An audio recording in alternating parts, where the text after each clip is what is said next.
79. We're going to find the perimeter in the area of each figure.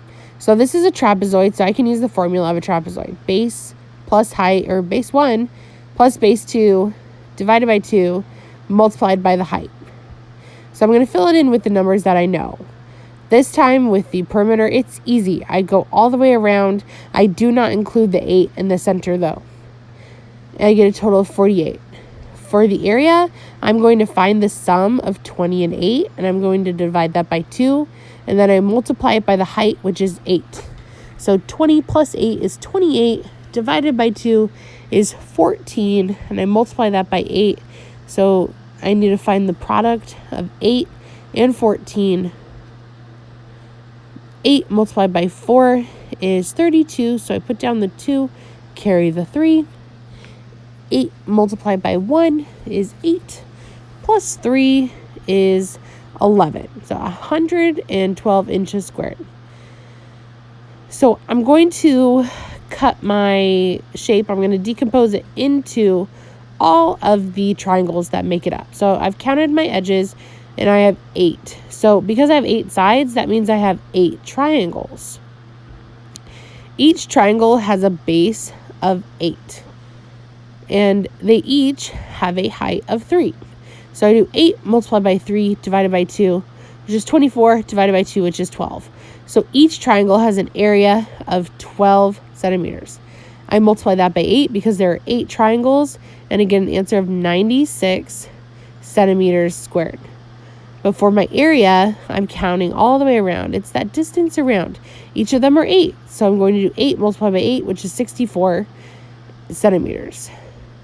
Plot these points on the coordinate grid at the right. A is 2, 3, B is 11, 7, and C is 8, 3.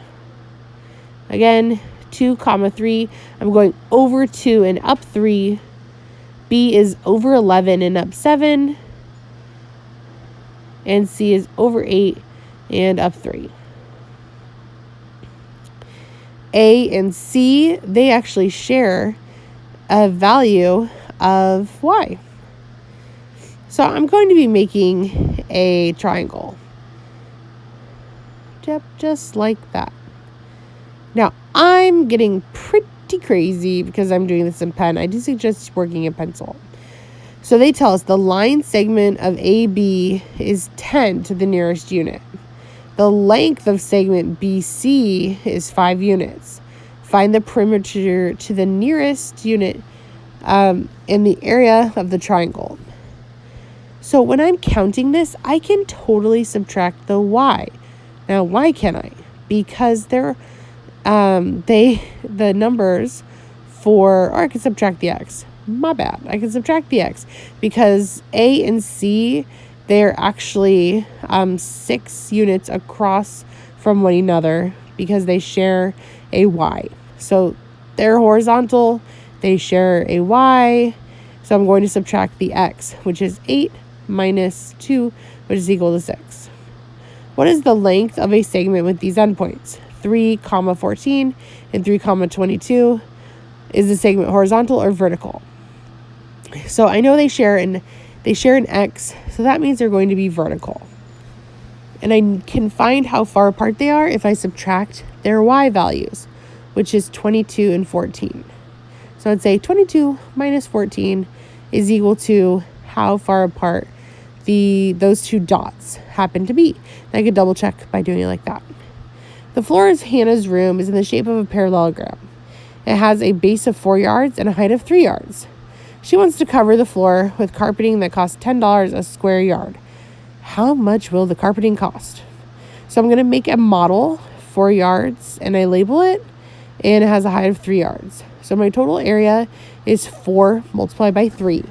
So that's 12 yards. And again, I am not someone who is dividing this in half, even though we think, oh my gosh, it's tilted, it needs to be in half. No, we're just going to multiply 4 and 3, and we get an answer of 12. I'm multiplying it by 10 because it's saying each yard is going to cost $10. So if there are 12 yards and each yard is $10, we multiply that by 10 and get $120 for carpet. Okay, here we go. Final page. We can do it. This one's a long one. You're a trooper for sticking in here. Jamal wants to put string lights around a gazebo that is in the shape of a regular hexagon. So I'm going to draw. Okay, here's a regular hexagon. It has 6 sides. Each side is 5 feet long. So I can go ahead and label it if I wanted. The perpendicular distance to center is 4 feet to the nearest foot. How many feet of lights will he need? So they included some information I didn't even know, right? Like, I didn't know what the perpendicular distance to center was, but did I really need to know what it was? Oh, not in this case. It's asking for the distance around the gazebo. So I can add that up, or I can multiply 5 multiplied by 6. Either way, I'm still going to get 30 feet. Casey is making square posters with perimeters of 4 feet. So if it's a square, has a perimeter of 4, that means each side is 1 foot. How many square feet of cardboard will Casey need to make 4 posters? So I'm going to put these all next to each other. So there's 1, and it's 1 foot on each side because I add up the perimeters, 1 plus 1 plus 1, and that equals 4.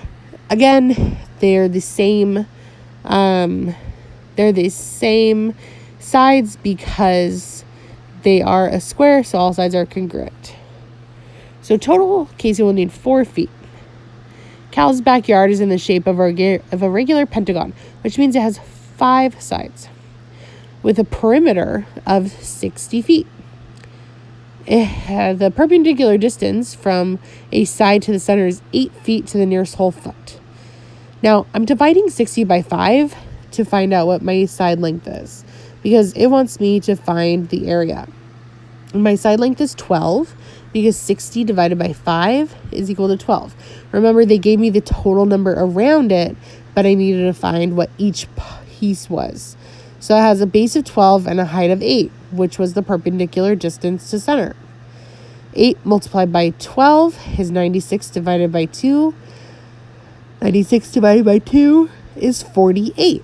So that's for one triangle. 48 multiplied by 5 is 240 feet squared. Bonnie is planting a flower garden. She plans to plant sunflowers in the shaded part of the garden. In how many square feet of the garden will she plant sunflowers? So I'm going to do 2 things with this question. First thing, I need to find the total area of that big triangle, which is, if we're looking at this, I could do 8 and 6 multiplied together, divided by 2, which is 24. Now, if I do that little triangle, 4 multiplied by 3, and I divide that by 2, I get 6. So now I'm going to subtract my little triangle from my big triangle, and I get 18 feet squared, and that's what's left over when I take away that little triangle from the big one.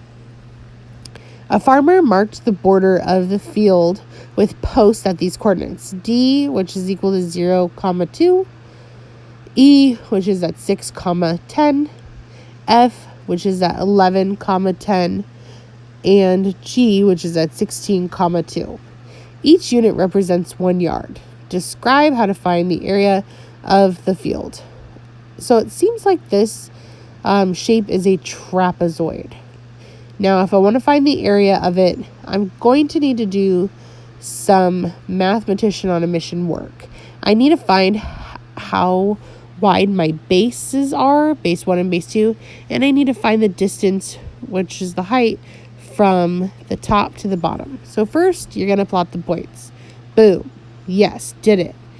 Next, I'm going to do some math in here, and I'm going to find the distances between the points and the bases, and I'm going to find the height from the bottom to the top. I will be using the formula for area of a trapezoid in order to make my life a little bit easier when I'm trying to find it. So I could go through and count, or I could subtract. So I'm going to subtract 16, and I'm going to subtract 0. So then I'm going to find the height,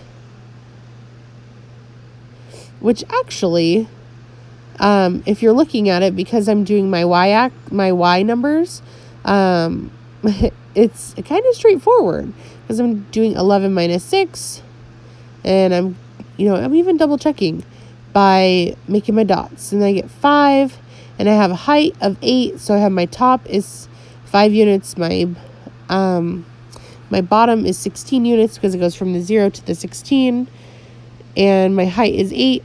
I find the sum of the bases divided by 2 and I multiply by 8. 21 over 2 multiplied by 8 over 1, which is 168 divided by 2, which is 84 units squared. Remember to take your time, show what you know, and we're going for progress. You can do it.